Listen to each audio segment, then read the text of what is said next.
Começando, abra sua Bíblia em Levítico, capítulo 23, e nós vamos ler os versos de 23 a 25. Esse capítulo é super importante, porque aqui está sistematizado as 7 festas de Deus para Israel, as 7 festas bíblicas que Deus deu para Israel, e todas essas 7 festas têm um significado profético, e nós vamos estudar uma delas nessa noite, e vamos ver o significado profético, bem como entender como que era celebrada na época bíblica e como que o judeu celebra hoje isso aqui no Brasil, em Israel, em qualquer lugar do mundo. Vamos ver os elementos, os componentes necessários para se celebrar essa festa, que é a festa de Rosh Hashanah, que tem o nome bíblico de Shofarot. Shofar, trombeta, Shofarot, trombetas. Nós vamos ler o texto que fala sobre essa festa. Acompanhe comigo. Aqui começa o segundo bloco de festas de peregrinação. Nós temos as festas da primavera e agora as festas do outono, que é chamada de as grandes festas de Israel. Tá bom? Iniciando com Rosh Hashanah. Então, Levítico 23, dos versos 23 a 25, nós encontramos o seguinte: E falou o Senhor a Moisés, dizendo: Fala aos filhos de Israel, dizendo: No mês 7º, ao 1º do mês, tereis descanso, memorial com sonido de trombetas. Aqui vem a palavra que dá o nome à festa. Santa convocação. Nenhum trabalho servil fareis, mas oferecereis oferta queimada ao Senhor. Agora vá para Números capítulo 10, é um texto correlato que fala aqui das trombetas, aí são outras trombetas, mas também com a mesma ideia e propósito. Números capítulo 10, versos de 1 a 3, que diz assim, as Sagradas Escrituras: Falou mais o Senhor a Moisés, dizendo: Faze de 2 trombetas de prata, de obra batida as farás, e elas te servirão para a convocação da congregação e para a partida dos arraiais, e quando as tocarem, então toda a congregação se reunirá a ti à porta da tenda da congregação. Já a gente vai voltar para esse texto e entendemos algumas outras coisas que envolvem então o toque das trombetas. E aí sim, trombetas realmente de metal, já diferenciados da trombeta de chifre de carneiro e também de antílope. Shofarot, que significa trombetas no hebraico, é uma das 7 festas solenes dadas pelo Senhor para Israel, sendo comemorada no calendário bíblico no 1º dia do 7º mês. Esse é o mês de Tishri, correspondente aos nossos meses de setembro e outubro. Como as festas e o calendário judaico é baseado num sistema lunar de marcação de tempo, ele vai sempre diferir ano após ano, ano a ano, do nosso calendário gregoriano baseado no sistema solar de marcação dos dias. Por isso, ora vai cair em setembro, ora em outubro, e assim nunca, aliás, cai, às vezes cai assim, não, nunca vai cair. Estou pensando a Hanukkah, que é uma outra festa, que no ano passado caiu na semana do Natal. Então, me desculpe, abre e fecha o parênteses aí. Vamos voltar aqui para Shofarot. Bom, é o dia da comemoração de Shofarot.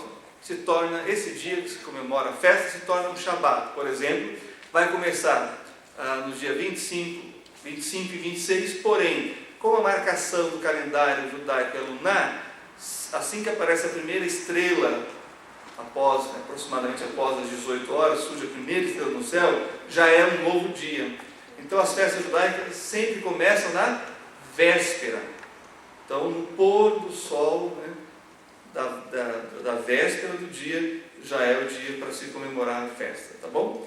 Então, por exemplo, vai ser quinta e sexta, começa na noite da quarta e termina na noite da quinta, tá bom?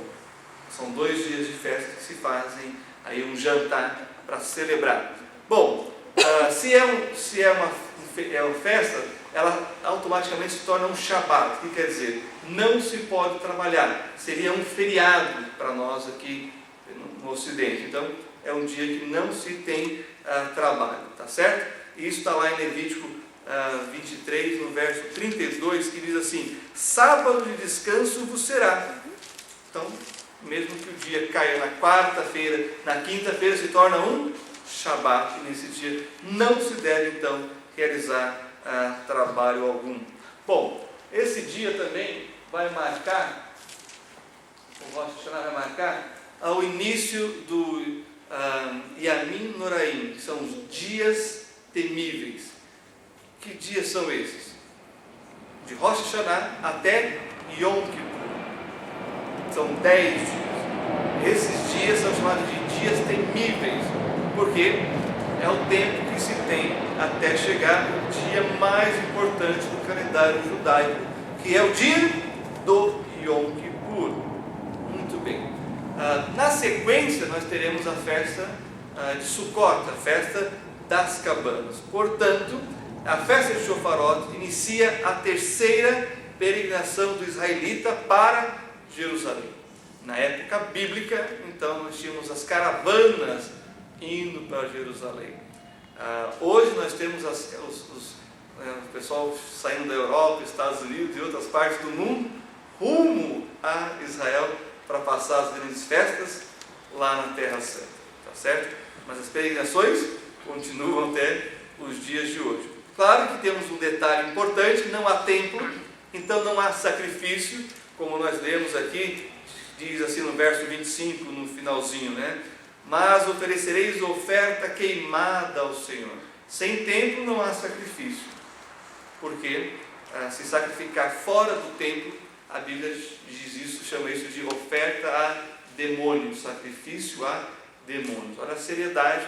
E aí então você percebe a importância dessa movimentação lá em Israel para a construção do terceiro templo judaico. Mais de 80% da população aprova a construção, a reconstrução do templo judaico e a volta às práticas como estão aqui determinadas em Levítico. Nós estamos vendo esse movimento acontecer, as peças já estão prontas, a estrutura já está sendo pré-fabricada, num sistema de pré-moldados. Eles só precisam decidir aonde construir o templo. Aonde está a mesquita de Omar, o dono da rocha, ou ao lado? Então, essa é uma questão aí política, né, que o governo de Israel e as lideranças dessas instituições, do Instituto do Templo, precisam resolver também. Muito bem. Dito isso, o personagem principal aí, né, é as trombetas, que nós sabemos são feitas aí dos chifres de carneiro, esses daqui. Esse de antílope, e esse aqui é uma outra espécie que tem lá, que é o ibex, em inglês chama ibex, e tem um outro nome que agora não me recordo, mas esses são os 3 tipos que se usa. Esse comprido que vocês estão vendo aí é específico dos sacerdotes na época bíblica, tá bom? Agora, é claro que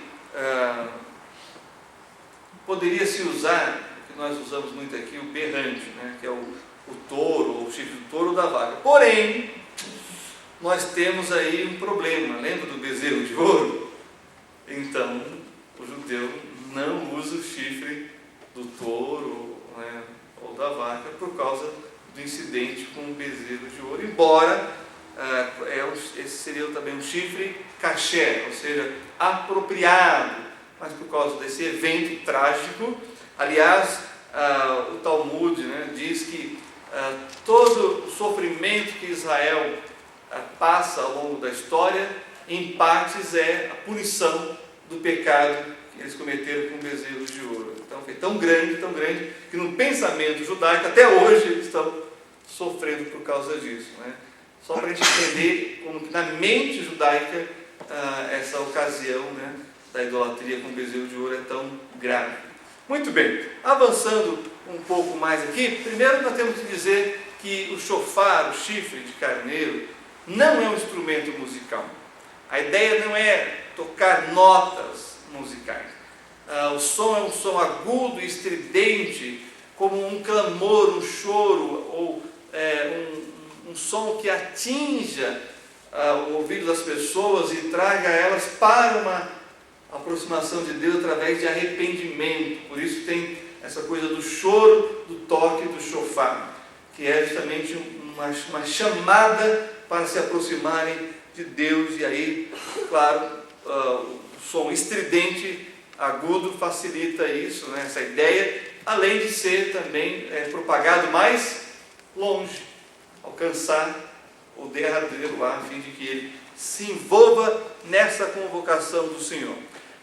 Tem uma ocasião muito interessante lá em Gênesis 22, nós conhecemos a história que Abraão foi oferecer o seu filho, e lá ele falou que Deus ia prover, né, o animal, e quando o Senhor clama para Abraão, né, Abraão, né, não faça isso ao teu filho, o Senhor mostra o quê?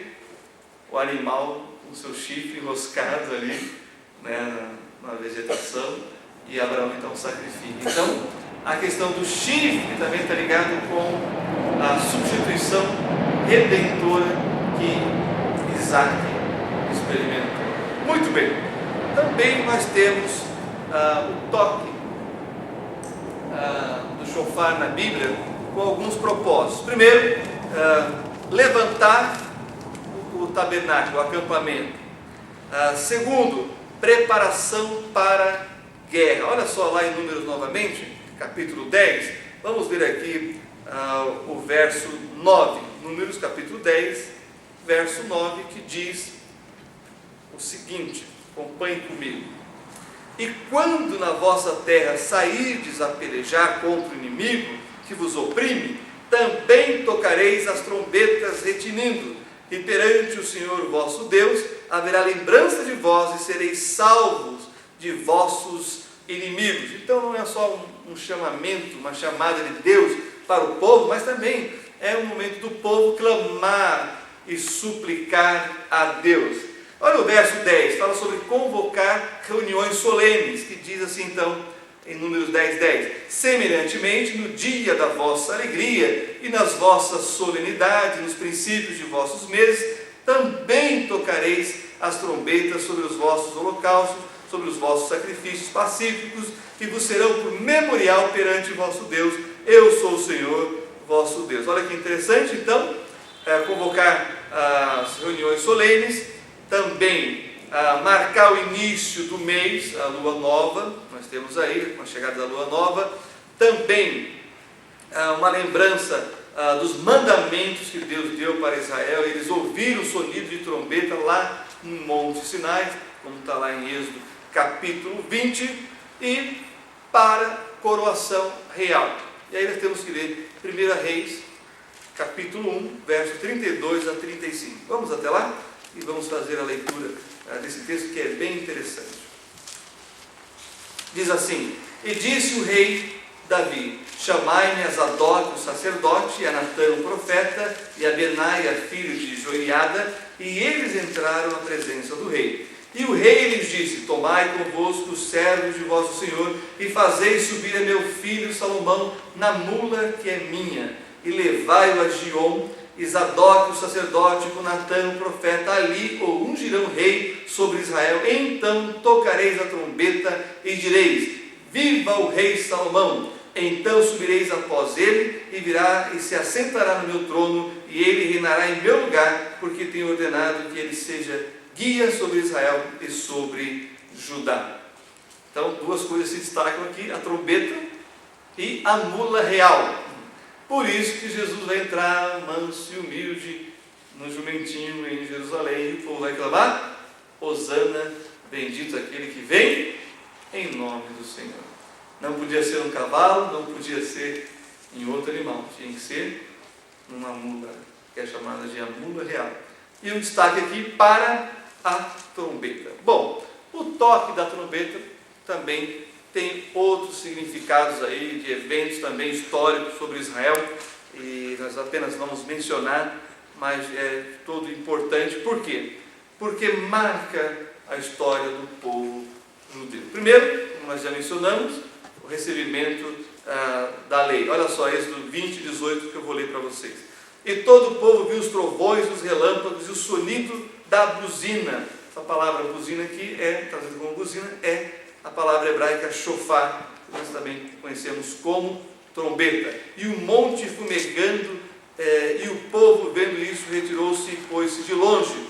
Lá também em Josué fala sobre o toque das trombetas, né, dos chifres de carneiro, indo adiante da arca para a conquista de Jericó. E o shofar é, no pensamento judaico, na história do povo de Israel, o instrumento mais importante. E claro que tem todo um significado didático, o toque do shofar, e geralmente se toca o shofar escondido na sinagoga. Por exemplo, você tem que ouvir o som, você não tem que ver a pessoa que está tocando. Mas em Israel hoje é muito comum os ortodoxos colocarem aquelas bancas deles com tefilim, talite e o shofar nesse período agora, sobretudo. E aí as pessoas vão indo para o serviço, voltando do serviço, indo fazer compra, para na banca, põe um tefilim, faz as orações e toca o shofar. E aí você vê um festival de toques de shofar lá nas ruas de Jerusalém. É o que nós vamos fazer aqui na festa, então venha preparado para tocar o shofar, tá certo? Se você tem o seu, traga o seu. Muito bem. Agora, o shofarot foi substituída por Rosh Hashanah. Rosh Hashanah quer dizer o ano novo judaico, nós traduzimos assim. Porém, Rosh quer dizer cabeça, e Hashanah o ano. Então, início do ano, cabeça do ano. E aí então nós temos o caráter de Rosh Hashanah, que aí nós precisamos fazer aqui uma colocação, que quando Deus tirou Israel lá do Egito, na Páscoa, no mês de Nissan, na primavera, Deus diz assim: esse será o princípio do ano. A libertação do povo, o mês de Nissan, correspondente a março, e o nosso calendário seria o início do ano para eles. Mas o ano religioso, porque Israel também tem o ano das árvores, e no mês de Elul também tem um outro início de ano. E aqui nós temos o início do ano cívico para Israel. Porém, tem uma coisa que a Mishnah, né, diz que se comemora na festa de Shofarot. Sabe o que é? A criação de Adão e Eva. Então eles estão celebrando o começo da humanidade. Em que ano que eles estão? Vão estar nessa semana que entra 5.775. Tá bom? É claro que quando se questiona sobre tantos milhões de anos e tudo mais, como tem esse questionamento, né, dentro do próprio entendimento do cristianismo, a comunidade judaica também está dividida. Tem aqueles que acreditam que a Terra tem milhões de anos e aqueles que acreditam que a Terra não tem milhões de anos. E onde fica essa diferença? Eles dizem que justamente na criação, né, dos dias, depois a criação do homem, que não seriam de dias de 24 horas, mas de eras.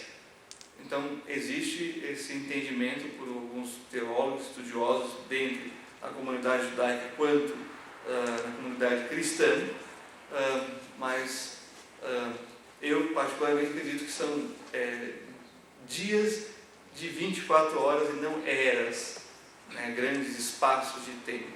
Porque quando você lê a narrativa dos Gênesis, você não percebe uma interrupção.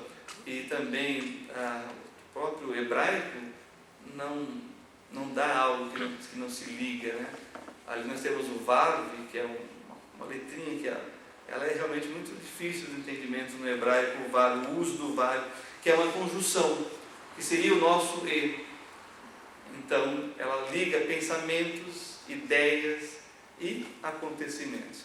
Pensando assim, então, não há por que pensar que os dias são de eras, de longos períodos de tempo, ao contrário de dias seguidos realmente. Tá bom? Bom, feito esse comentário, tem uma frase no Midrash, que é um comentário sobre a Torá, o Pentateuco, falando sobre a criação. Uma vez que nós vamos, com a comunidade judaica, celebrar a criação do homem, Adão e Eva, é dito o seguinte: não fique orgulhoso de si mesmo, até o inseto foi criado antes de você. Então, essa fala, para trazer os mais otimistas com uma consciência, uma realidade que é destacada aqui. Nós fomos criados no 6º dia. Ainda bem, porque se fosse criado no 1º dia ia morrer, porque não tinha nada que comer. Mas o inseto aí, foi criado antes de nós. Então essa é a explicação de por que o ano novo no 7º mês. Tá bom? Porém, esse dia ele é tão importante, tão marcante, que ele tem outros nomes que aparecem na literatura judaica, dos sábios judeus e também dos rabinos. Ele é chamado de Yom Teruah, ou seja, o dia em que se deve fazer soar o shofar. Um dia marcado, um tempo determinado para o povo de Israel ser convocado a estar na presença de Deus. O outro nome é Yom HaZikaron, dia da recordação, é o que quer dizer o nome em hebraico. E aí nós temos duas classes de lembrança na mente do judeu. Primeiro, a de sua responsabilidade como filho de Israel e a de seus atos pessoais no ano que está acabando. É isso que vai ser julgado do Yom Kippur. Certo? Um ciclo de vida encerrou-se com seu enredo de alegrias e atribulações. E antes de transpor o umbral do novo ano, olha-se de forma retrospectiva para como eles viveram a vida, e agora é o momento de acertar os ponteiros, de fazer o balanço e ajustar a vida diante de Deus e do próximo. Por isso, o Yom HaZikaron, no pensamento rabínico, é o dia em que o Eterno julgará todas as criaturas da terra e vai selar no Yom Kippur. É por isso que é chamado de dias temíveis, o dia que separa Rosh Hashanah do Yom Kippur. Esse é o momento de receber as contas, esse é o momento de pagar as dívidas, esse é o momento de fazer doações para as instituições religiosas e de caridade, porque Deus vai colocar na balança, segundo o pensamento judaico, como eles viveram o ano. Tem 10 dias para resolver. Se não resolveram antes, ainda tem 10 dias para dar uma solução para essas questões. Também, já pensando justamente nesse dia do tribunal, é chamado de Yom Hadin, que quer dizer o dia do julgamento. E aí traz para a comunidade judaica um senso de responsabilidade em relação ao ser humano, em relação ao próximo, em relação a como tem lidado com a comunidade básica, principal, os irmãos, os próprios patrícios judeus, e como tem lidado com a comunidade maior onde eles estão inseridos, como tem sido a relação deles com os não judeus. É isso que está na mente, no pensamento judaico nesses dias em que se celebram as grandes festas. E olha só que interessante, claro que como o homem tem livre-arbítrio, ele vai ser julgado por isso. Foi dado a ele esse poder de decisão, porém também é dado a responsabilidade dos atos.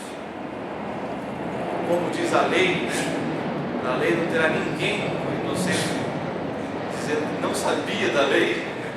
Assim também esse é o pensamento para a comunidade judaica. Por isso, eles vão nesse momento invocar a clemência de Deus, pelas suas falhas, pelos seus erros, e eles então vão buscar em Deus que o nome de cada um seja escrito no livro da vida para mais um ano. Já já vamos falar sobre esse assunto. Mas antes, elementos de Rosh Hashanah. Olha aí, pratos típicos, né, que se celebra a Rosh Hashanah. Primeiro, a halá redonda. Nós vamos comer uma halá hoje que não é redonda, mas na próxima semana, sexta, Kabbalah de Shabbat, vamos comer uma redonda. Por quê? Por causa do ciclo, marcando aí, né, simbolicamente, o ano que se inicia e se encerra e volta a se iniciar novamente. O que mais que tem que ter? Uma fruta da estação, no caso, maçã. No nosso caso aqui é mel. E qual que é a outra fruta importante que tem que ter? A romã. O que mais? Rosh Hashanah, que quer dizer cabeça de peixe. Tem que comer um pedaço da cabeça do peixe. Não sei quantos aqui gostam, mas tem que comer. Marcar o início, né? Sempre é a cabeça, né? Não é assim no nascimento? Vai a cabeça primeiro, então o início. Então, para ter um ano abençoado, tem que comer a cabeça do peixe. Essa é a tradição. Tá certo? Então, vamos que vamos, não é verdade? Quais são os livros que os judeus usam nesse momento? Então, eles têm o Marzô e o Tashlich, que são livros que contêm preces apropriadas para a confissão de pecado. É isso que se encontra nesses livros de forma poética, é feito de forma cantada, e realmente traz grande contrição. E quando nós confessamos os pecados, dando nomes a eles, o efeito é muito mais realmente restaurador das nossas vidas. Por isso que a Bíblia diz lá em 1 João 9: se confessarmos os nossos pecados, Ele é fiel e justo para nos perdoar os pecados e nos purificar de toda a injustiça. É esse pensamento que João, né, tinha em mente quando, inspirado pelo Ruach HaKodesh, pelo Espírito Santo, ele escreveu para os crentes judeus que estavam dispersos no mundo. Tá bom? Claro que no Tashlich, que é uma cerimônia bem interessante, logo após o serviço de Minhá, num lago, rio ou oceano, onde haja peixe, diante da água, o judeu devoto faz suas orações, e ele vai dizer o seguinte: ele vai sacudir os tzitzit, que são os cordõezinhos, né, que ele usa, saindo assim, aquelas franjas saindo sobre a calça, as 4 direções. Ele vai sacudir e vai dizer o seguinte, ele vai ler, né, citando Miqueias 7, 18 e 19: quem é Deus semelhante a ti, que perdoa a iniquidade, e tu lançarás todos os seus pecados nas profundezas do mar. Então, essa é a ideia aqui dessa cerimônia do judeu, realmente buscando o desejo da sua alma se sentir livre do pecado e sentir o perdão de Deus. Claro que só isso não basta. Nós sabemos que para ter realmente perdão dos pecados, nós temos que voltar o nosso olhar para a cruz, onde o Cordeiro de Deus derramou o seu sangue para nos perdoar de todos os pecados. Muito bem. Rosh Hashanah é celebrado na sinagoga. Então, na sinagoga eles têm o Marzô, que é esse livro de orações, né? E assim eles vão cantar e colocar todo o seu sentimento na confissão dos seus pecados, e aí são pecados coletivos e individuais que vão ser cantados, né, durante o ofício religioso. E aí o Rabino Lam vai dizer que ao toque do shofar, que é altamente choroso, suplicante, irado, como um alarme estridente que recorda antigas raízes, vai provocar no judeu um despertamento para o arrependimento, que é a palavra hebraica para isso, é teshuvah, que é voltar-se para Deus. Então Então esse é um momento de sensibilidade espiritual que todo esse clima, né, proporciona, em que o judeu busca voltar-se para o Senhor. Agora, é interessante, Jesus vai dizer assim: eu sou o caminho, a verdade e a vida. Ninguém vem ao Pai, senão por mim. Esse é o momento que nós temos para apresentar Jesus como aquele que pode dar o perdão e a garantia de sermos perdoados. Bom, as 3 notas ou toques do shofar são a tequia, shevarim e a teruá. E esses toques, eles são diferentes uns dos outros, eles têm o seguinte propósito. Primeiro, o primeiro toque da tequia, que é uma nota firme e decidida, demonstrando confiança. Agora, a shevarim é uma combinação de 3 notas interrompidas, representando um lamento. E a teruá é uma sucessão de 9 toques curtos, o que corresponde a um soluço, um choro mais intenso e veemente. E aí cada conjunto desses termina com a tequia, que é o toque firme e longo. E é o que vocês vão tocar na sexta-feira que vem, esses 3 toques, tá bom? Então, venham preparados para isso. Lembra que nós colocamos Shana Tová no início? Que é a saudação, que você vai cumprimentar, né, o judeu, desejando para eles um ano novo bom. E você ainda pode acrescentar Shana Tová Umetuká, um ano novo bom e doce. Matok quer dizer doce, e o Metuká quer dizer e doce. Tá bom? Eu gosto dessa palavra porque quando nós estivemos em Israel, a nossa vizinha, ela gostou tanto do Gabriel que falou que ele era matok, que ele era doce. E aí eu falei, essa palavra agora realmente se revestiu de maior significado. Então, é uma das minhas palavras preferidas, matok, doce. Tá certo? Muito bem. O judeu diz então, Shana Tová Metuká. Agora, Shana Tová é a abreviação de Leshana Tová Tikatevo Veterratemu, que quer dizer que você seja inscrito e selado no livro da vida para um ano bom. Daí vem a expressão Shana Tová.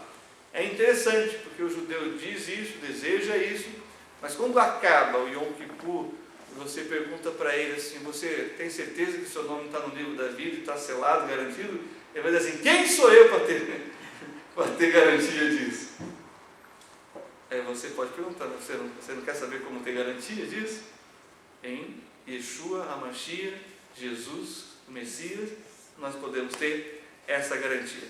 Muito bem, num momento, num abrir e fechar de olhos, ante a última trombeta, porque a trombeta soará e os mortos ressuscitarão incorruptíveis e nós seremos transformados.